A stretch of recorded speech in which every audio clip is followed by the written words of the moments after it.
امریکی سینٹ میں تمام ریپبلکن ارکان نے صدر ٹرمپ کے جنگی اختیارات میں کمی کی قرارداد مسترد کر دی۔ امریکی سینٹ میں قرارداد کی مخالفت میں 52 جبکہ حق میں 47 ووٹ ملے۔ قرارداد کا مقصد ایران کے خلاف امریکہ اسرائیل جنگ کانگریس کی منظوری سے مشروط کرنا تھا۔ سینیٹر رینڈ پال واحد ریپبلکن تھے جنہوں نے اس قرارداد کے حق میں ووٹ دیا۔ ویسٹ ورجینیا کے ریپبلکن سینیٹر جم جسٹس نے ووٹنگ میں حصہ نہیں لیا۔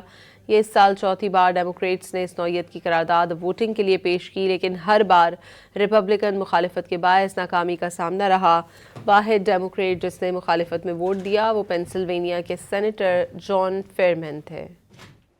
امریکی سینٹ میں تمام ریپبلکن ارکان نے صدر ٹرمپ کے جنگی اختیارات میں کمی کی قرارداد مسترد کر دی۔ امریکی سینٹ میں قرارداد کی مخالفت میں 52 جبکہ حق میں 47 ووٹ ملے۔ قرارداد کا مقصد ایران کے خلاف امریکہ اسرائیل جنگ کانگریس کی منظوری سے مشروط کرنا تھا۔ سینیٹر رینڈ پال واحد ریپبلکن تھے جنہوں نے اس قرارداد کے حق میں ووٹ دیا۔ ویسٹ ورجینیا کے ریپبلکن سینیٹر جم جسٹس نے ووٹنگ میں حصہ نہیں لیا۔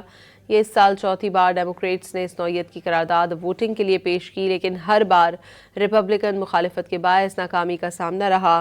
واحد ڈیموکریٹ جس نے مخالفت میں ووٹ دیا وہ پینسلوینیا کے سینیٹر جان فیئرمین تھے۔